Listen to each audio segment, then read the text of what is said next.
नमस्कार। हिजोसम्म कतिपयले भन्थे नेपाली कांग्रेस सुतेको छ, प्रमुख प्रतिपक्षीय दलको भूमिकामा कमजोर देखियो। तर आज नेपाली कांग्रेसले देशका 77वटै जिल्लाबाट सरकार विरुद्ध खबरदारी सभासहितको आन्दोलन गर्दा फेरि धेरैले भन्दैछन् कांग्रेस सरकारी बन्देजलाई अवज्ञा गर्दै भिडभाड गरेर करुणा विस्तार गर्न थाल्यो। बिचरा नेपाली कांग्रेस र यसका नेताले गरून् चाहिँ के, आफैभित्र पदको हानथाप छ। सभापति देउवालाई वरिष्ठ नेता रामचन्द्र पौडेलले पटक्कै सभापति नमान्ने, पौडेलले देउवाको गतिविधि नरुचाउने, कतिपय त भन्दैछन् धन्न वरिष्ठ नेता पौडेललाई तनहुँमा सरकारले दमन गरेको प्रतिशोध स्वरूप कांग्रेसले जनताको सहानुभूति पाउन आन्दोलन गर्ने मौका पार्यो। धेरैले प्रश्न पनि उठाएका छन्, एक दिन भिडभाड गरेर नेता कार्यकर्ताको जमघट गरेर भाषण गरेर मात्रै सत्तारूढ दल र सरकारको गतिविधि जनताको पक्षमा हुन्छन् त? कांग्रेसका नेता र कांग्रेसजनहरू सरकारले गरेका लगत कामको विरोध गर्न सरकारलाई सच्चिन बाध्य पार्ने खालको दबावमूलक शक्ति बन्नुपर्छ। एक दिन भिडभाड गरेर भाषण गरेर खबरदारी गरेर पुग्दैन। केन्द्रीय तहमा नेताहरू एक दिन जिल्ला झर्दैमा तीन तहका सरकारले जनतालाई बढाएको वाक्क दिक्कको अवस्था हट्दैन। सत्तारूढ दल नेकपाको होइन, ज्येष्ठ जनताको पक्षमा काम गर्ने गरी सरकारलाई गराउन प्रतिपक्ष दलले भूमिका खेल्नुपर्ने अहिलेको जनअपेक्षा यही छ। सत्तारूढ दल नेकपाको त के कुरा गरौँ, दुई अध्यक्ष ओली र दाहाल एक अर्कालाई नाङ्गे झार बनाउन कम्मर कसेर लागेका छन्। दुई गुटका गतिविधिले फुटको घोषणा मात्रै बाँकी छ भन्ने सञ्चार गरिरहेका छन्। अब सरकारको कुरा, देश र जनताको पक्षमा सरकारले कामै नगरेको भने होइन, केही गरेकै छ। प्रधानमन्त्री आलोचना सुन्न नसक्ने भएर बिग्रिए, मन्त्रीहरू पनि उस्तै गुणगान गायकको मात्रै मन पराउने, देश र जनताका लागि काम गर्ने यति लामो समयको अवसर पाएकाहरू भोलि आलोचना र छिछि दूर हुने होइन वा क्या राम्रो काम गरे यी मन्त्रीले त अहिलेसम्म भुल्न नसक्ने योगदान छाडे भनेर जनताले स्मरण गर्ने उदाहरण प्रस्तुत होस्। शक्ति, पद र पैसाका लागि मरिहत्ते गर्ने राजनीतिक संस्कारको अन्त्य होस्। कांग्रेस जनको आन्दोलनभित्रको स्वार्थ खै के छ थाहा भएन, तर सरकार जनउत्तरदायी नभएको बेला कांग्रेसद्वारा गरिएको प्रदर्शनलाई सरकारमाथि खबरदारी गरेको बुझौँ। आउनुहोस् सुरु गरौँ आम जनताले बेहोरेको समस्या अभाव र सरकारी सेवा सुविधाको झन्झट समाधानको सारथी बन्ने कार्यक्रम जनताको झलास। म दीपक अर्याल। कार्यक्रमको सुरुवातमा हेरौँ यो झलक।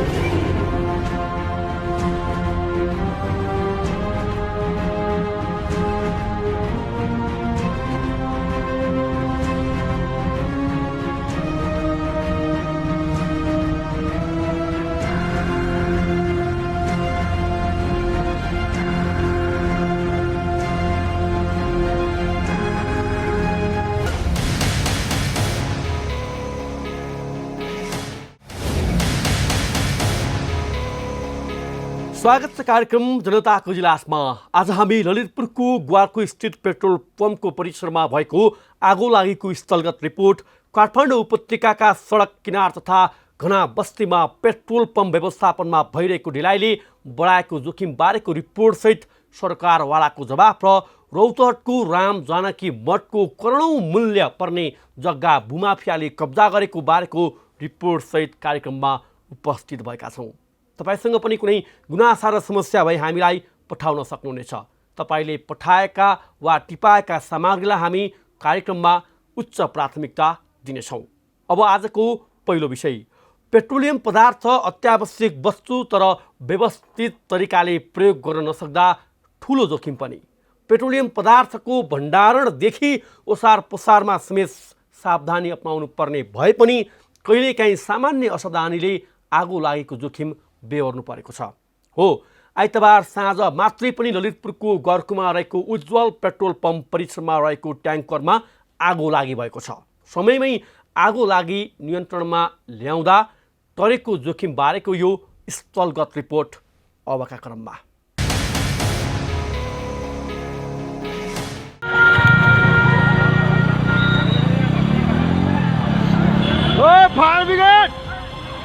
फायर ब्रिगेड बोला।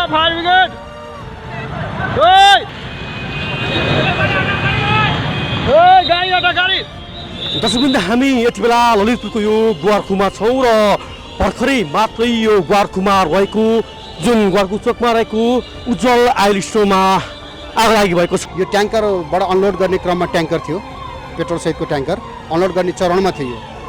अचानक यसको ब्याट्री सर्ट भयो अगाडिपट्टि।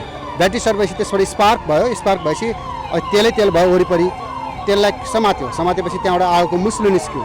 अनि यो भुइँमा पनि तेलहरू हुन्छ यहाँ, त्यो तेललाई समात्यो त्यो आगोले। अनि आगोको लप्का पुग्यो, वरपर घरहरूलाई पनि छोयो। अनि गाडीको अगाडिको भागमा आगो दल्किरहेको थियो। सुरुको अवस्था हेर्दाखेरि अलिकति भाया जस्तो देखिएको थियो, तर क्विक एकदमै चाँडै नै दमकल आइपुग्यो र हामीले पनि मान्छेहरूलाई चाहिँ यहाँ आउन दिएन, रोक्यौँ र घरमा भएको मान्छेहरूलाई पनि हामीले साइड लगाउन सफल भयौँ र चाहिँ मानवीय क्षति पनि हुन पाएन र यो ठुलो दुर्घटना हुनबाट चाहिँ बच्यो।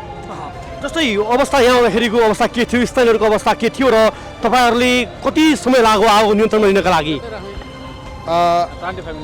क्विक एकदम चाँडै नै नियन्त्रणमा लिएको भन्नुपर्छ। हामी आएको लगभग 5-7 मिनटमा 7 मिनटको अन्तरालमा दमकल आइपुग्यो। हामीले मान्छेहरूलाई पहिले नै हटाइसकेका थियौँ, मान्छेहरू कसैलाई आउन दिएका थिएनौँ। ब्लास्ट भइरहेको थियो, यहाँ के पड्किरहेको अवस्था पनि थियो, भयानक अवस्था देखिएको थियो। आगो ठुलो मुस्लो थियो, यहाँ यो घरहरूमा आगोको लप्काहरू गइरहेको अवस्था थियो। तत्काल हामी मान्छेलाई बचाउनु पर्ने हाम्रो प्रथम कर्तव्य हामीले ठान्यौँ र मान्छेहरूलाई हामी कसरी हुन्छ घरभित्र प्रवेश गरेर मान्छेहरूलाई चाहिँ साइड लगायौँ, मान्छेहरूलाई बाहिर निकाल्यौँ। मान्छेहरूलाई बाहिर निकालिसकेपछि दमकल आइपुग्यो। दमकल आएपछि दमकलले इमिडिएट पानी फाल्न थालेपछि बिस्तारै नियन्त्रणमा आयो। उहाँ हुनुहुन्थ्यो सातो बाटो प्रहरी वृत्तका प्रमुख मित्रबन्धु शर्मा र हेर्न सक्छौँ यति बेला यहाँ दमकल विभिन्न ललितपुरका दमकल काठमाडौँबाट पनि दमकलहरू मगाइएको छ भने भर्खरै मात्र केही समय अगाडि आगो नियन्त्रणमा आएको छ र यो जुन देखिरहेको यो जुन ट्याङ्कर छ यो ट्याङ्कर मार्फत चाहिँ जुन तेल झार्ने क्रममा ट्याङ्करको ब्याट्री सर्ट भइसकेपछि आगो लागेको थियो र आगो लागेपछि स्थानीयहरूको भागाभाग भएसँगै तत्कालै प्रहरी यसै गरी सशस्त्र प्रहरी नेपाली सेना लगायत जुन आगो निभाउनका लागि दमकलहरू यहाँबाट सम्भवतः केही निकै नजिकैको दूरीमा जुन पुलचोकमा दमकलहरू रहेका छन् सम्भवतः भन्नुपर्छ दमकल समयमा आइपुगेकाले र यहाँको व्यवस्थापन र यहाँ स्थानीयहरूलाई आवत-जावतमा रोक लगाएर तत्कालै यसलाई नियन्त्रणमा लिन सफल भएको छ। यो दृश्य हो उज्जवल आयल स्टोर जुन ग्वारखुमा रहेको छ र अहिले आगो नियन्त्रणमा आएको छ। यद्यपि सरकारले केही समय अगाडि नेपाल आयल निगमले काठमाडौँ उपत्यकाका सडक किनारमा रहेका जुन बस्तीमा रहेका पम्पहरू जोखिममा छन् यिनलाई सार्नुपर्छ भन्ने निर्देशन दिए पनि बिचमा यो कुरालाई मिलाइएको थियो र यस्ता पम्पहरू केही जुन यो पम्प केही समय अगाडि यहाँ रहेको थियो। म तपाईँलाई दृश्य देखाउन चाहन्छु। गोरखु चोकको थोरै यहाँ अगाडि रहेको थियो यो पम्प र त्यहाँबाट यो पम्प यहाँ स्थानान्तरण गरिएको थियो। अर्थात् सडक छेउमा रहेका पम्पहरूलाई व्यवस्थापन गर्ने या त्यसलाई चाहिँ हटाउने निर्णय लिएसँगै यो पम्पलाई यहाँ सारेको थियो र अहिले भन्नुपर्छ ठुलो क्षतिबाट हामी यो क्षेत्र जोगिएको छ। यो पुलिस प्रशासन भाइहरूलाई चाहिँ होइन सबै म धन्यवाद दिन्छु। सबै दमकलको म आउनेमा यो सबै बोलेछ र उनलाई नियन्त्रण लियो, मैले खुसी भयो। कमसेकम यो पड्क्यो भने कति आपद हुन्छ होइन, तर हाम्रो प्रशासनलाई नियन्त्रण लियो, मैले त्यही भयो धन्यवाद, उहाँलाई धेरै धन्यवाद। यो पड्केको भए त आज कल्पना बाहेको बास यहाँ वातावरणमा पनि आगो लाग्छ होला, वातावरणमा पनि सामान पेट्रोल छड्केर हुन्छ होला, अलिअलि आगो लाग्छ होला। यो ट्याङ्करको नम्बर पनि सम्भवतः यो के कारणले कमजोरी भयो यसको प्राविधिक छानबिन भोलि आयल निगमले गर्न आवश्यक छ र जुन ना 6ख974 नम्बरको जुन पेट्रोल पदार्थ बोक्ने अति प्रज्वलनशील पदार्थ बोक्ने यो ट्याङ्कर हो र यो ट्याङ्करको जुन ब्याट्री राखिएको भागमा चाहिँ समस्या भइसकेपछि यो आगो लागेको दृश्यहरू यता थोरै म दृश्यहरू पनि देखाउँछु। यो ट्याङ्करको दृश्य यसरी यहाँ राखिएको छ, यो भाँडाहरू र हेर्न सक्छौँ यो सिसाहरू सबै फुटेको छ र यो दृश्यहरू र ट्याङ्करमा आगो लागिरहेको छ। ल हेर्नुहोस् दर्शकवृन्द यो ठुलो क्षतिबाट जोगिएको छ र जसरी समयमा प्रहरी प्रशासनले र सुरक्षाका निकायका सबै युनिटले यो समयमा आएको हुनाले यो ठुलो क्षतिबाट जोगिएको छ। अब हामीलाई खबर आउने साथ तुरन्त खबर आउने साथ चाहिँ हामीलाई चाहिँ अब नेपाल पुलिसबाट खबर आयो, पब्लिकबाट खबर आयो होइन। खबर आउने साथ हामी यहाँ आइपुग्ने क्रममा चाहिँ तपाईँको यहाँ 3टा बाइक बलिएको थियो। गाडीको अगाडिपट्टि क्याबिन बलिरहेको थियो यस तेलको भागमा चाहिँ बल्न भ्याएको थिएन। अब हामीले आउने साथ अब केमिकल युज गरेर सकेसम्म चाँडोभन्दा चाँडो नियन्त्रण लियो भनौँ न। ठुलो यदि समयमा नआइपुग्नु भएको भए आज ठुलो क्षति हुने निश्चित थियो। एकदम अब हामीलाई एकदम बाटोमा चाहिँ अब जाम हुने होइन, टाढोबाट आउन पर्नेको अवस्था भइदिए भए आजको चाहिँ यो पेट्रोलको ट्याङ्कर थियो, पेट्रोलमा 12,000 लिटर तेल रहेछ, अपलोड रहेछ यो ट्याङ्करमा। अब उहाँले खसाल्न भ्याउनु भयो रहन्छ। तर यदि चाहिँ यो खसाल्दै आगो लाग्यो भएदेखि आज यो ठुलो यो बस्ती घना बस्ती पनि ठुलो क्षति हुन्थ्यो होइन, मानवीय क्षति धेरै ठुलो हुन्छ सम्भावना हुन्थ्यो। ललितपुर दमकलको जुद्धबारा नियन्त्रणको सवार जिल्ला कचुजङ खड्का हामी 12 मिनटमा हामीले समाचार सुन्न साथ आइपुग्यौँ र हामीले नियन्त्रण गर्न सफल भयौँ।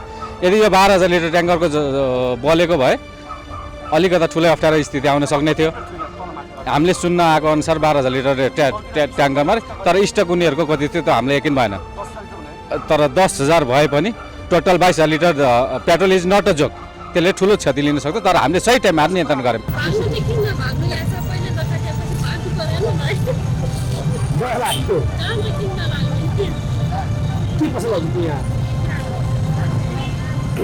अकस्मात भएको घटनाले ठुलो क्षति लिएर सबैभन्दा ठुलो कुरा ठुलो मानवीय क्षति हुन पाएन, त्यो सबैभन्दा ठुलो कुरा हो।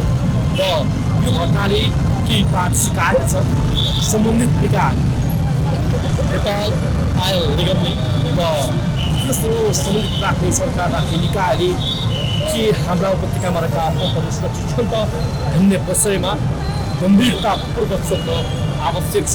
र अझै केही स्थानीयहरूसँग यही के हुन्छ धेरैजना भन्न जानुभएको छैन र त्यही पनि कोही कतै यही हुन्छ भने तपाईँको कहाँ के थियो?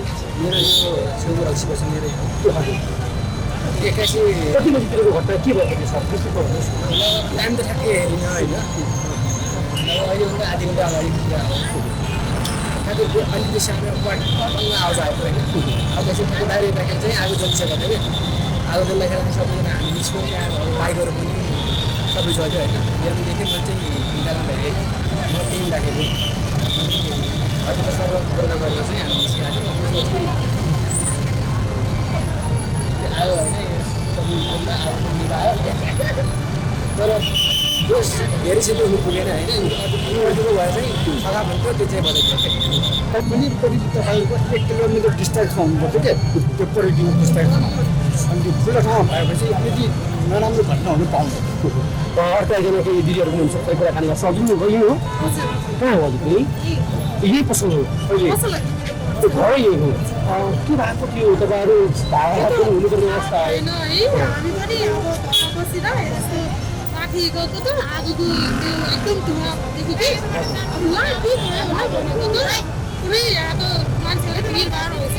धन्न धेरै चाहिँ नि हुनु पाएन होइन, नभए त यो त तुरन्त यो ठाउँ त एकदम के हिँड्यो भनेर सुर्नु पनि सक्ने अवस्था थिएन। उठ्नु नै ठक्क लगिरहेको छ अहिलेसम्म पनि मेरो पनि त्यही पसल हो। अनि अब एकैचोटि आगो मुस्ला देखियो अवस्था आयो। अनि सबैलाई मैले त ग्यास बन्द गर्नुहोस् है, ग्यास बन्द गर्नुहोस् भनेर भने। अनि यो तत्कालै दमकल आइपुग्यो होइन, राम्रो भयो। यो जुन दृश्य उहाँले देख्नुभयो उहाँलाई अहिले पनि डर छ र उहाँलाई अहिले पनि डर छ र हामीले पेट्रोल पम्प आवश्यकता छैनौँ भनेका छौँ। पेट्रोल पम्प आवश्यकता छ तर कि बस्तीको देशमा पेट्रोल पम्प आवश्यकता हो या सुरक्षित र व्यवस्थित तरिकाले व्यवस्थापन गर्नुपर्ने आवश्यकता हो। सरकारले किन सोचिरहेको छैन? काठमाडौँ उपत्यकाका विभिन्न चोकमा बस्तीका बेचमा रहेका पेट्रोल पम्पले कतिखेरै बस्ती सफा पार्छन् र ठुलो मानवीय क्षतिको के पर्खाइमा सरकार बसेको होइन भने यसलाई व्यवस्थापन गर्नका लागि सरकारले किन ठोस योजना चालेको छैन? यो प्रश्न हरेक नागरिकले गरिरहेका छन्। देखिहाल्नुभयो मानवीय क्षति नभए पनि यसले जोखिममा खेलबाड गर्नुहुन्न भन्ने ठुलो पाठ सिकाएको छ। यस्ता जोखिमबाट जोगिन सरकारवालासँगै तपाईँ हामी सबै सचेत बनाऊ। नेपाल आयल निगमले छानबिन समिति गठन गरेर थालेको अध्ययनले जोखिम रोक्न भूमिका खेलोस्। अब पेट्रोल पम्पले निम्ताएको उपत्यकाको जोखिमबारेको अर्को प्रसङ्ग। पानी अभाव टार्न जमिन मुनिबाट पानीको दोहन अनि तलाउ पुरेर उपत्यका बनाइएको विगतको भूधरातलीय यथार्थ भुलेर क्षमताभन्दा बढी जनघनत्वको बस्ती, अझ सडक किनार र घना बस्तीमा केही सय मिटरको समेत दूरी कायम नहुने गरी पेट्रोल पम्प, यी गतिविधिहरूले सङ्घीय राजधानी काठमाडौँ उपत्यका एम्बुसको सहर जस्तै बनेको छ। पेट्रोल पम्प व्यवस्थापनको असफल सरकारी प्रयास र उपत्यकामा देखिएको जोखिमबारे हाम्रो टिमले तयार पारेको यो रिपोर्ट। कमजोर भूधरातल र जमिनको क्षमताभन्दा बढी जनघनत्व भएका कारण काठमाडौँ उपत्यका भासिने जोखिममा रहेको आकलन गरिँदै गर्दा घना बस्तीमा रहेका पेट्रोल पम्पले थप जोखिम बढाएका छन्। हिजो 100 फिट गहिराईमा भेटिने पानीको सतह अहिले 200 फिट तल पुगिसकेको छ। बढ्दो बस्ती र जमिनमुनिको पानीबाटै अभाव टार्नुपर्ने बाध्यताले काठमाडौँको धरातललाई कमजोर बनाउँदै गर्दा पेट्रोल पम्प नै पेट्रोल पम्पका कारण काठमाडौँ उपत्यका एम्बुसको सहर जस्तो बनेको छ। नेपाल आयल निगमका अनुसार काठमाडौँ उपत्यकामा करिब 170वटा पेट्रोल पम्प छन्।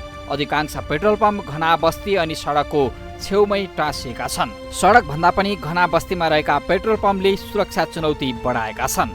काठमाडौँको तीनकुने, चाबहिल, बालकुमारी, कोटेश्वर, ग्वारकोमा रहेका पेट्रोल पम्पमा आगलागी भइसकेका छन्। आइतबार साँझ मात्रै ललितपुरको ग्वारको स्थित उज्जवल पेट्रोल पम्पमा तेल खनाउने क्रममा एउटा ट्याङ्करमा आगोलागी भएको छ। अहिलेसम्मका आगोलागीहरू समयमै नियन्त्रणमा आउँदा ठूलो मानवीय र भौतिक क्षति हुन पाएको छैन। पेट्रोल खनाउने क्रममा खुल्ला रहेको ट्याङ्कर वा जमिन मुनि भण्डारण गरिएको पेट्रोलियम पदार्थको ट्याङ्कीमा केही गरी आगोलागी भएमा आसपासको बस्ती र भौतिक संरचना मात्रै नभएर नजिकका अन्य पेट्रोल पम्पमा समेत आगलागीको निशाना बन्न सक्ने देखिन्छ। हुन त यो तथ्यलाई नेपाल आयल निगम लगायतका सरकारी अधिकारीहरूको अनुगमन संयन्त्रले नै स्वीकार गरिसकेको छ अनि सडक आसपास लगायत विभिन्न स्थानका 18वटा पेट्रोल पम्पलाई अन्यत्र सार्न भन्दै सरकारले नेपाल आयल निगमलाई निर्देशन दिएको नै 1 वर्ष पुग्न लागेको छ। तर अहिलेसम्म सरकारी निर्देशन कार्यान्वयन भएको छैन।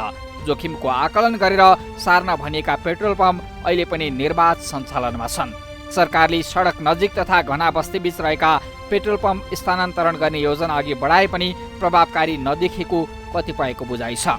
नेपाल आयल निगम विक्रेता नियमावली 2075 कार्यान्वयनमा आए पनि काठमाडौँ उपत्यकामा अहिलेसम्म नमुना पेट्रोल पम्प स्थापना हुन सकेको छैन। यति धेरै पेट्रोल पम्प भएको उपत्यकामा 24 घण्टा पेट्रोल उपलब्ध हुन सक्ने अवस्था पनि छैन।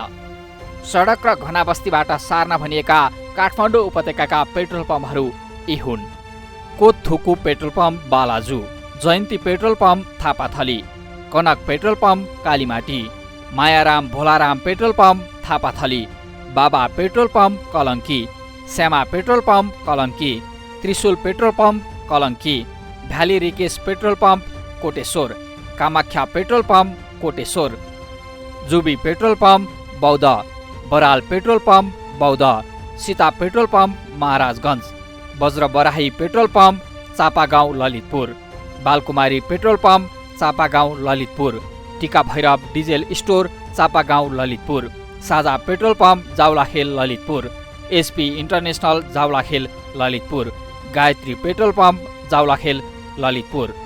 यी पेट्रोल पम्पहरूलाई सरकारले अन्यत्र सार्न निर्देशन दिए पनि स्थानान्तरण त्यति सहज देखिँदैन, किनकि यी पेट्रोल पम्पहरू काठमाडौँ उपत्यकामा जनघनत्व कम हुँदा राज्यको नियम कानुन पालना गरेरै सञ्चालनमा भएका हुन्। मुलुकको सङ्घीय राजधानीमा व्यवस्थित सहरीकरण नहुनुमा आफूहरूको दोष नरहेको व्यवसायीहरूले दाबी गर्दै आएका छन्। नेपाल पेट्रोलियम डिलर राष्ट्रिय एसोसिएसन वर्षौं पहिले बनेका पम्पलाई एउटा सूचनाका आधारमा बलपूर्वक हटाउने नभई सरकारले उपयुक्त स्थान र उचित क्षतिपूर्तिको व्यवस्था गरेर व्यवस्थापन गर्नुपर्ने अडानमा छ। नक्साल स्थित नेपाल प्रहरीले सञ्चालन गरेको पेट्रोल पम्प मात्रै होइन, भद्रकाली स्थित नेपाली सेनाले सञ्चालन गरेको पेट्रोल पम्प समेत अहिले सडक विस्तारका कारण बाटोमै जोडिएका छन्। पूर्वाधार विकासका नाममा अन्य क्षेत्रमा देखिएको समस्या समाधानका लागि सरकारले तत्कालको र दीर्घकालीन व्यवस्थापनको अवधारणा नै बनाएर अघि बढ्नुपर्ने देखिएको छ। ट्याङ्करमा सहजै आगो नलाग्ला अनि ट्याङ्की जमिनमुनि हुने हुँदा त्यहाँबाट आगो लागेको जोखिम तत्काल नहोला, तर भुलवश वा कुनै चुहावटका कारण आगो लागि भएमा सोचेभन्दा भयानक मानवीय र भौतिक क्षति बेहोर्नुपर्ने काठमाडौँ उपत्यकाका लागि निश्चित छ। पानीको सतह घट्दै जाँदा भासिने जोखिम बढेको काठमाडौँ उपत्यकामा पेट्रोल पम्पले बढाउन सक्ने भयानक जोखिम रोक्न सरकार र सरकारवाला बेलैमा गम्भीर भन्नुपर्छ।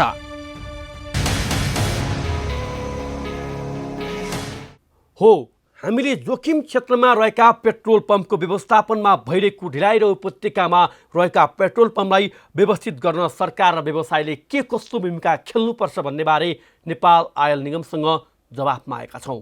अबका क्रममा निगमका प्रवक्तासँग गरिएको यो संवाद। सबैभन्दा पहिला जुन नेपाल आयल निगमको आधिकारिक विक्रेता रहेको छ त्यसमध्येको एक हो उज्जवल पेट्रोल पम्प, जुन गोर्खुमा हिजो आगलागी भयो, ठुलो दुर्घटनाबाट जोगियो पनि। तपाईँहरू त्यहाँ पुग्नुभयो, स्थलगत निरीक्षण भयो या त्यसमा के कस्तो कारणले भएको, के कति चाहिँ विवरण तपाईँहरू लिनुभयो? म पनि पुगेँ, हाम्रो साथीहरू पुग्नुभयो। निगमबाट हाम्रो यो थानकोट डिपोको प्रादेशिक कार्यालय छ, थानकोटमा बागमती प्रादेशिक कार्यालय, त्यहाँको प्रमुख पनि पुग्नु भएको छ। हाम्रो नायब कार्यकारी निर्देशक सर पनि पुग्नुभयो। हामी सबैजनाहरू पुग्यौँ, त्यहाँनिर हेऱ्यौँ र त्यहाँ वास्तवमा हो हिजो त्यो घटना घटेकै हो होइन। त्यो ट्याङ्करमा चाहिँ आगलागी भएको जस्तो हामीले यसो प्रारम्भिक रूपमा हेर्दाखेरि ट्याङ्करमा त्यहाँ आगलागी भएको देखेका छौँ। यो घटना भएको हो हिजो। घटनालाई हेरेर मात्रै आउनुभयो कि यो घटनालाई नियन्त्रणमा लिन नसकेको भए हाम्रो पेट्रोल पम्प व्यवस्थापन या यसको स्थापना कस्तो ठाउँमा दिएका छौँ, कस्तो ठाउँमा हुनुपर्थ्यो भन्ने केही चिज निगमले सिकेर पनि आयो त्यहाँबाट? पक्कै पनि तपाईँले भने जस्तो हो। र काठमाडौँको हकमा म एउटा कुरा के जानकारी गराउन चाहन्छु भने काठमाडौँको आबादीलाई पनि पहिला हामीले हेर्नुपर्दछ, नम्बर 1 होइन। जुन हिसाबले ऱ्यापिड वेबाट काठमाडौँमा जुन एउटा काठमाडौँको डेन्सिटी बढेर गइरहेको छ, यो तपाईँ हाम्रो मानव आबादी बढेर गइरहेको छ। त्यो कारणले गर्दाखेरि यहाँ काठमाडौँको विगतमा 2042-43 सालमा अथवा 50-55 सालमा अथवा 60 सालमा काठमाडौँकोमा खुलेका पेट्रोल पम्पहरू चाहिँ अहिले धेरै साङ्ग्रो जस्तो लागिरहेछन्। यो यथार्थ हो र त्यो भइरहेका पेट्रोल पम्पहरूलाई कसरी व्यवस्थापन गर्ने भन्ने विषयमा नेपाल सरकारबाट चाहिँ केही पेट्रोल पम्पहरूलाई चाहिँ यहाँबाट स्थानान्तरण नै गर्नुपर्छ भन्ने किसिमको चाहिँ हामीलाई पत्राचार पनि भएको हो। निगमले पनि ती सम्बन्धित पेट्रोल पम्पहरूलाई व्यक्तिगत रूपमा त्यहाँको सञ्चालकहरूलाई पनि पत्र काटेकै छ। त्यो पेट्रोल पम्पहरूलाई पनि पत्र काटेर चाहिँ तपाईँहरू स्थानान्तरण हुनुहोस् भनेर हामीले चाहिँ उहाँहरूलाई पत्रचार गरेको छौँ। यहाँले भने जस्तो 2076-10-8मा हामीले उहाँहरूलाई पत्राचार गरेर विनियावली हाम्रो जुन विक्रेता विनियावली 2075 छ, त्यो विनियावलीमा भएको व्यवस्था अनुसार तपाईँहरू यहाँबाट स्थानान्तरण हुनुहोस् भनेर हामीले लेखेर उहाँहरूलाई जानकारी गराएको हो। हामीले यसलाई जानकारी गराइसक्यौँ भनेपछि निगम यसमा सचेत छैन, निगम यसमा संवेदनशील छैन भन्ने कुरालाई चाहिँ यहाँले सोचिदिनु भयो। अब परिपत्र भएको तपाईँको र मेरो डेट पनि ठ्याक्क मिल्यो यो, किनकि यो जुन योजना कार्यान्वयन भएको थियो प्रधानमन्त्री कार्यालयबाट ट्राफिक र आयल निगममा, त्यतिखेर यो यस्ता विशेष रूपमा यो योजनालाई कार्यान्वयनमा ल्याउनुपर्छ भनेर परिपत्र भएको थियो, जहाँसम्म हाम्रो जानकारी भएअनुसार। अब परिपत्र तपाईँहरूले पनि गर्नुभयो। यहाँ त हाम्रो मुलुकको समस्या परिपत्र हुने तर कार्यान्वयन नहुने समस्या छ। जस्तै तपाईँहरूले परिपत्र गर्नुभएको 18वटा पेट्रोल पम्प होला पक्कै पनि, ती हामीले गरेको परिपत्र अनुसार व्यवस्थापन भए, स्थानान्तरण भए? त्यसमध्ये केही पेट्रोल पम्पहरूले चाहिँ हामीलाई यहाँ सम्पर्क गर्न आउनु भएको छ। अब हामी यहाँबाट सार्छौँ भनेर हिसाबले केहीले चाहिँ सम्पर्क पनि गर्नुभएको छ भने अधिकांशहरू अहिले पनि सोच विचारै गरिरहनु भएको छ जस्तो लागेको छ हामीलाई। एउटा कुरा, एउटा माघमा गरेको निर्णय, गत वर्ष माघमा गरेको निर्णय, अब माघ आउन 2 महिना बाँकी छ। 9-10 महिना लाग्छ एउटा परिपत्रको जवाब दिएर यो कुरालाई कार्यान्वयन गर्नका लागि। म यहाँलाई बताउँदैछु, काठमाडौँमा भएका पेट्रोल पम्पहरूको हकमा चाहिँ हामीले के हिसाबले पनि हेर्नुपर्छ जस्तो लाग्छ। उहाँहरूले चाहिँ किन पनि समय लगाइरहनु भएको होला जस्तो लाग्छ भने स्थानान्तरण गर्नुपर्छ, त्यसको विकल्प छैन भन्ने कुरा त उहाँहरूले पनि थाहा पाउनु भएको छ। होइन निगमले चाहिँ पत्राचार गरिसकेपछि हामीलाई सम्पर्क गर्न आउनुहोस्, तपाईँहरू कहाँ स्थानान्तरण गर्न जाने हो, विक्रेता विनियावलीमा भएको व्यवस्था अनुसार तपाईँ स्थानान्तरण गर्नुपर्छ भनेर भनिसकेपछि हामीले स्थानान्तरण हुनुपर्छ भन्ने त उहाँहरूलाई पनि थाहा छ। तर अब काठमाडौँमा भएको जग्गा जमिनको जुन एउटा भाउ छ, ती सब कारणहरूले गर्दाखेरि कहाँ जाने भन्ने कुराहरूमा चाहिँ उहाँहरू पनि सोचिरहनु भयो होला। तर लामो समयसम्म चाहिँ निगम पनि उहाँहरूलाई कुरेरै बस्छ भन्ने कुरो पनि त होइन नि त। परिपत्रमा उल्लेख छ यति दिनभित्र या यति महिनाभित्र या एउटा निश्चित एउटा समय सीमा त तोकिया हुन्छ नि त। हरेक कुराको हरेक योजनाको निश्चित समय सीमा त रहन्छ नि। एकदम हो। त्यो त्यसपछि हामीले 2076 11/4 पनि चाहिँ उहाँहरूको बागमती पेट्रोलियम डिलर एसोसिएसन भन्ने छ, यो जति पनि यहाँ उपत्यकामा भएका पेट्रोल पम्पहरू चाहिँ एउटै उहाँ त्यो बागमती पेट्रोलियम डिलर एसोसिएसनको छातामुनि हुनुहुन्छ उहाँहरूलाई पनि हामीले चाहिँ पत्राचार गरेर चाहिँ हामीले यसरी भनेको छौँ, तपाईँहरूले पनि सहजीकरण गरिदिनुहोस् है भनेर संस्थागत रूपमा उहाँहरूको एसोसिएसनलाई पनि हामीले पत्राचार गरेको छौँ। उहाँहरू अहिले त्यस विषयमा छलफल पनि चलिरहेको छ। छलफलै गरेर 9-10 महिना लाग्दो रहेछ भनेपछि अचम्मको कुरा। 9-10 महिनाको बिचमा जुन अघि हिजो आगो लागि भएको पेट्रोल पम्प र अहिले जहाँ पनि हामी हेर्छौँ हेर्दा एम्बुस जस्तो लाग्छ। हिजोको दृश्य जब त्यहाँ हामीले देख्यौँ, त्यहाँका नागरिकहरूको चाहिँ त्रास, त्यहाँबाट नागरिकहरूको कुदाकुद होला, यो अत्यावश्यक सामग्री हो, हामीले यो व्यवसाय बन्द गर्नुपर्छ भनेर हामीले यो समाचार सङ्कलन गरेका होइनौँ। यसलाई व्यवस्थापन गर्नुपर्छ, उचित तरिकाले व्यवस्थापन गर्नुपर्छ ताकि अन्तर्राष्ट्रिय क्षेत्रमा यसको अभ्यास कस्तो छ, हाम्रो मुलुकमा सरले भने जस्तो 40, 45, 50 सालमा गरेको त्यो चिजलाई अब त पुनर्विचार गर्ने या पुनरावलोकन गर्ने र यसलाई छिटोभन्दा छिटो व्यवस्थापन गर्नुपर्छ भन्ने कुरा हिजोको घटनाले र विगतमा केही वर्ष अगाडि त्रिपुरेश्वरमा लागेको चाहिँ पेट्रोल पम्पमा लागेको घटनाले पनि उजागर बनाएको अवस्था छ। अब 18वटा पेट्रोल पम्प हटाउनका लागि जुन परिपत्र भएको छ सरले भन्नुभयो, त्यो बाहेक रहेका पनि जस्तै त्यहाँ नाम नआएका पनि मुख्य चोकमै, मुख्य बजारमै, घना बस्तीमै रहेका छन्, अरूका लागि पनि के सोच्नु भएको छ? जस्तै काठमाडौँमा त लगभग 100 भन्दा बढी पेट्रोल पम्पहरू रहेका छन् होइन, त्यसको व्यवस्थापनको चुनौती त रह्यो नि। यस्तो अब पेट्रोल पम्पको व्यवस्थापनको चुनौती छ, यो त अब भनिरहनु पर्ने कुरो पनि भएन। यहाँले भन्नुभयो जस्तै धेरै पेट्रोल पम्पहरू अलिकति साँघुरो अवस्थामा देखिन्छन्, त्यो पनि हो। त्यही भएर निगमको चाहिँ योचोटिको नीति तथा कार्यक्रममै साँघुरो तथा जोखिमयुक्त स्थानमा रहेका पेट्रोल पम्पहरूलाई स्थानान्तरण गराउने भन्ने किसिमको हाम्रो नीति पनि रहेको छ होइन। त्यो नीति अन्तर्गत हामीले उहाँहरूलाई चाहिँ भनि पनि रहेका छौँ कि साँघुरो र जोखिमयुक्त स्थानमा भएका पेट्रोल पम्पहरूले चाहिँ यहाँबाट चाहिँ अब अन्त कतैतिर सार्नुहुन्छ भने निगमले चाहिँ त्यसलाई चाहिँ फटाफट त्यो कामलाई चाहिँ अगाडि बढाएको राम्रो हुन्छ भनेर भनेका छौँ। त्यो एउटा कुरा भयो। अब जहाँसम्म रह्यो पेट्रोलियम पदार्थको व्यवस्थापनको विषय पनि यहाँले जुन उठाउनु भयो, यो वास्तवमा चुनौतीपूर्ण छ।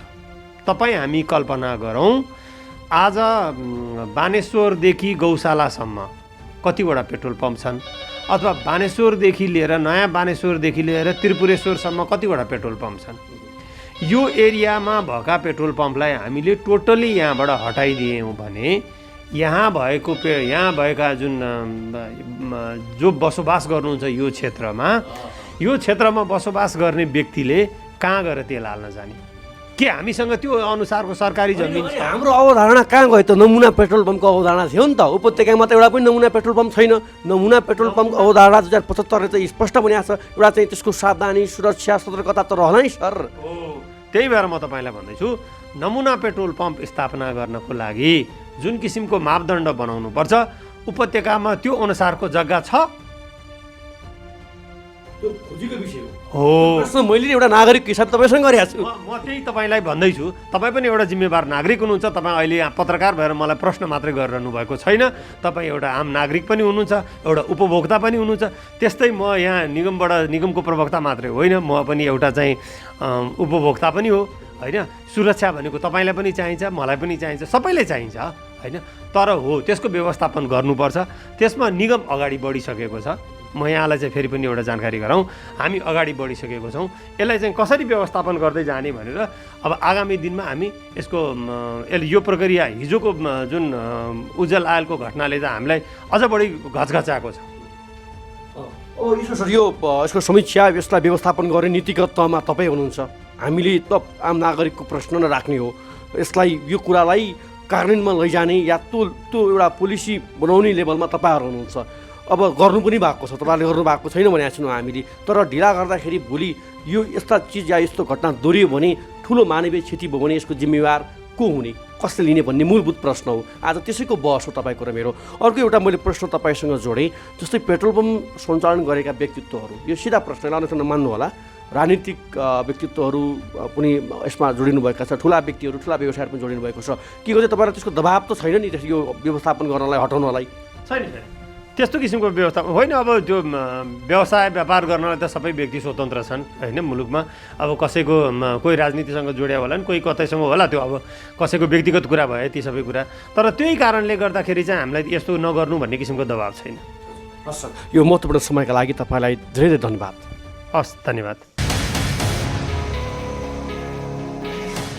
प्रधानमन्त्री तथा मन्त्री परिषदको कार्यालय काठमाडौँ उपत्यकाको सडक सुधार तथा ट्राफिक व्यवस्थापन कार्यक्रम अन्तर्गत उपत्यकामा सडक छेउमा र सडकको घुम्तीमा रहेका पेट्रोल पम्पको व्यवस्थापनको आदेश दिन मात्रै होइन, दिगो व्यवस्थापनको योजनाबद्ध अभियानमा जुटोस्। अब एकैछिन विश्रामपछि रौतहटको राम जानकी मठको जग्गा विवाद बारेको सामग्रीसहित उपस्थित हुनेछौँ, हामी सँगै रहनुहोला।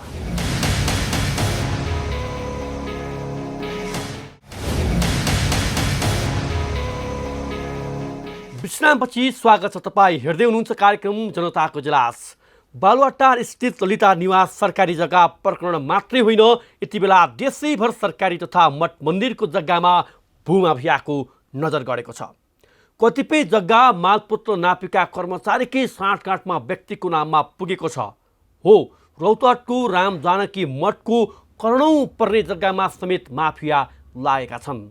मठको नाममा रहेको 3 बिघा 15 कट्ठा जग्गा मध्ये माधव नारायण नगरपालिका 6 का नागेन्द्र यादव कीर्ति मोहधनी बनेर 1 बिघा 17 कट्ठा 10 तुर आफूले लिएर सञ्जय प्रसाद शाह र जय मङ्गल शाहको नाममा पास गरिदिएको तथ्य फेला परेको छ। जिल्ला सहकर्मी सन्तोष काफ्लेले पठाएको यो रिपोर्ट।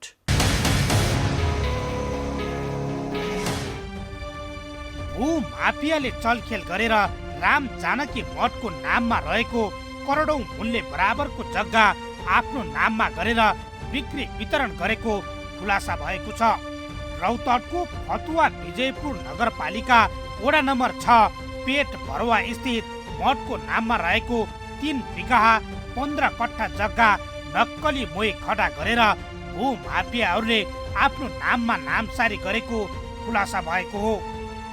माधव नारायण नगरपालिका 6 का भुसाई राई यादवका छोरा नागेन्द्र यादव कीर्ति मोहिधनी बनेर राम जानकी मठको जग्गा 3 बिघा 15 कट्ठाबाट मोही हक बापत 1 बिघा 17 कट्ठा 10 धुर जग्गा लिएका हुन्। पछि नागेन्द्रले सोही जग्गा सञ्जय प्रसाद यादव र जय मङ्गल शाहको नाममा पास गरिदिएको तथ्य फेला परेको छ।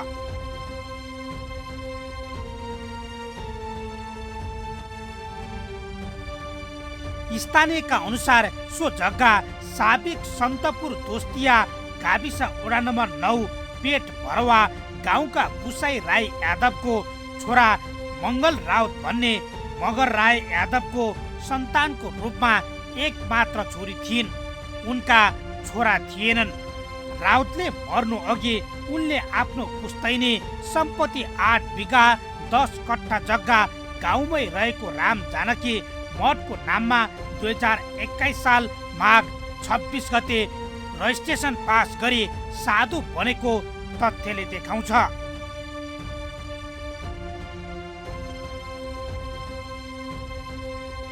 मठमै पूजापाठ गर्दै आएका राउतको केही वर्षपछि मृत्यु भयो। त्यसपछि उनको जग्गा हात पार्न भूमाफियाहरूले चलखेल सुरु गरेको देखिन्छ। जग्गादाता मगर राय यादवको मृत्यु पश्चात गाउँकै एकजना बहादुर राय यादवले 2067 सालमा मोही हकको लागि भूमि सुधार कार्यालय गौरमा मुद्दा लडेका थिए। तर मगर राय यादवको राम जानकी मठलाई दिएको जग्गा मध्ये 3 बिघा 15 कट्ठा जग्गामा मोही हक नलाग्ने अदालतले गरेको यो फैसला पनि हेरौं।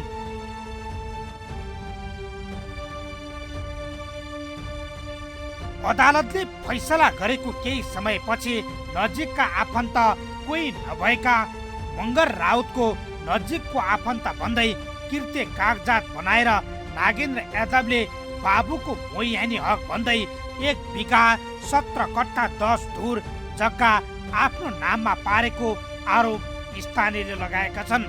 तर सोही गाउँका ज्येष्ठ नागरिक भने मगर राउतको नजिकका आफन्त छोरी बाहेक अरू कोही नभएको बताइरहेका छन्। हाल परे नागेंद्र राय माधोपुर के वो अब कैसे न कैसे बालक दास के मिला के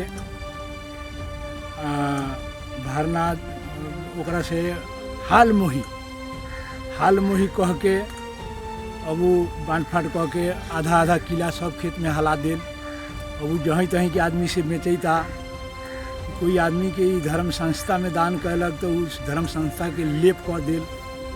वह सब के लेल हमनी सबके महा तकलीफ बा। अभी गांव घर में 2-4 आदमी साइड दे देल कर कुटुंब के नाता से। ये से वो आदमी भी आके यहाँ सब कुछ कर रहा बा, किला खूंटा हला देता, यहीं तहीं बैंक में रखे के चाहिए। मठ में से गांव का आदमी 4-5 आदमी कौन बात से न था बाकी सिफारिश करके उनका रटली कर दिले।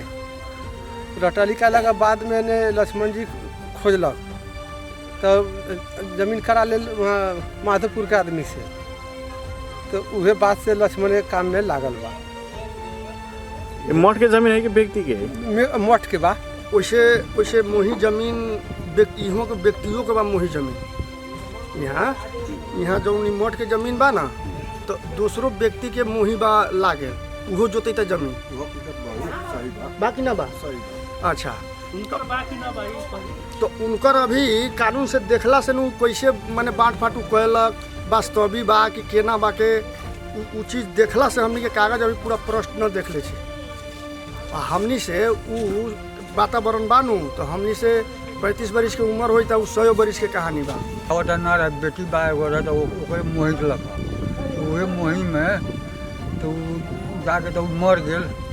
मरला के बाद ओकर भतीजा रहे बहादुर रहे, तो ओकरा नाव से मोही न भेल। कितना अदालत में अथी कल मोही न भेल, तो वही बस अब ना भेल तो वही बस जाके अब केला करला को माधोपुर वाला केला करला का करला, अब तो वो हाल हुए जानी। ये तो बात बा। आफूलाई मगर रायको नजिकको आफन्त साबित गराएर नागेन्द्र यादवले राम जानकी मठको नक्कली मोही धनी बनेर मोही हकको लागि भूमि सुधारमा मुद्दा गरेका थिए। तत्कालीन भूमि सुधार कार्यालय गौटका प्रमुख रामकृष्ण उप्रेतीको फैसला अनुसार 2071 असोज 31 गते मठको कुल 3 बिघा 15 कट्ठा जग्गामा यादव मोही धनी बनेका थिए।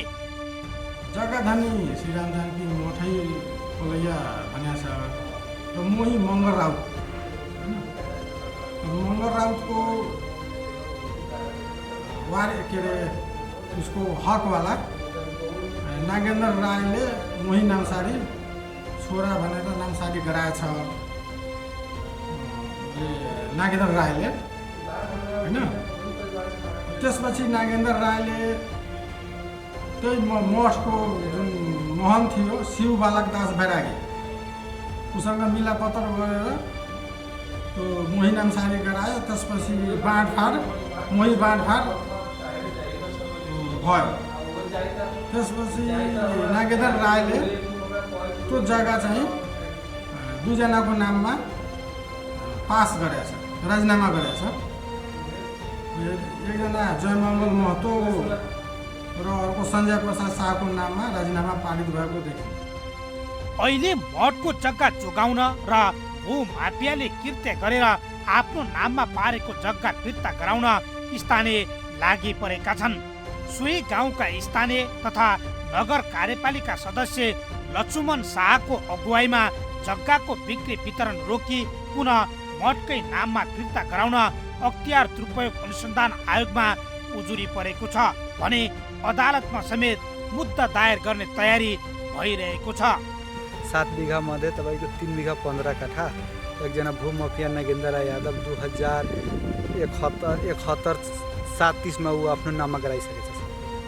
यसमा मिलोमतोमा अधिकृत कर्मचारी तपाईको शिव बालक दास बैरागीको मिलोमतोमा उहाँको नक्कली मोही बनेर तपाईँको यो जमिन तपाईँको 3 बिघा 15 काठा ऊ आफ्नो नाममा गराएर सञ्जय शाहको नाममा अहिले फेरि बेचिसकेको छ। यो जमिनको लागि सर म सिडिओ साहबसँग गरेर पहिले जमिन रोका छ अहिले सबै, अनि म अख्तियारमा मुद्दा डालेको छु सर। त्यो मुद्दाको अहिले प्रक्रिया चलिरहेछ।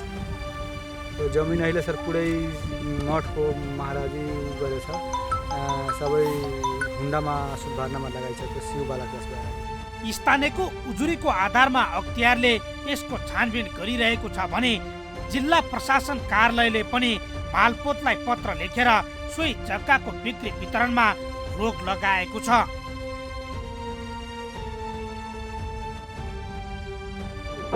रोहतक जिल्लाको फतवापुर नगरपालिका वार्ड नम्बर 6 स्थित रामजानकी कोठीको जग्गा सम्बन्धमा यहाँ एउटा निवेदन उजुरी परेर उक्त जग्गा मालपोत कार्यालयमा रोका राखिएको अवस्था र त्यसमा केही व्यक्तिहरूको पुनः निवेदन आएर त्यो जग्गा फुक्का गराउनुपर्दछ भन्ने मागसहित त्यो निवेदन आउँदा जिल्ला प्रशासन कार्यालयबाट उक्त विषयमा छानबिन आन्तरिक रूपमा छानबिन भइरहेको र सत्य तथ्य केही टुङ्गो नहुँदैसम्म यो राज्यको सम्पत्तिलाई सार्वजनिक रूपमा यसको फुक्का गर्न तत्काल सम्भव छैन भनेर जवाब दिएको र यसको सत्य तथ्य अन्तिम टुङ्गो नहुँदैसम्म जग्गाहरू खाली गर्ने भनेर सम्झाउनु। भू माफियाहरूको नजर परेको करोडौं मूल्य पर्ने मठको जमिन भू माफियाहरूको हातमा पर्न नदिन रौतहटका सरकारवाला निकायले गरेको प्रयास सराहनीय छ।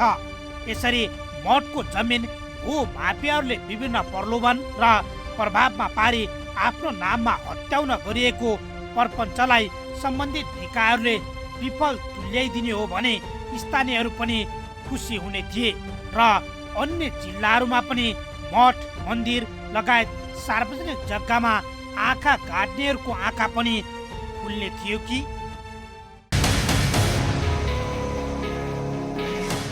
कृत्य जालसाजी गरेर मठ मन्दिरको तथा प्रति जग्गा आफ्नो नाममा ल्याउने भूमाफियामाथि कारवाही हुनुपर्छ अनि भूमाफियालाई आर्थिक प्रलोभनमा पारेर सहयोग गर्ने स्थानीय तह मालपोत नापिका कर्मचारीमाथि पनि छानबिन र कारवाही हुनुपर्छ। यो घटनाको छानबिन र दोषीमाथि कारवाही गर्न सरकारले गम्भीर कदम चालोस्। हामी यसबारे निरन्तर फलोअप गरिरहनेछौँ। यी र यस्ता कुनै पनि पीडा व्यथा समस्या अनि गुनासोमाथि कार्यक्रम जनताको इजलास मार्फत निरन्तर खबरदारी गरिरहनेछौँ।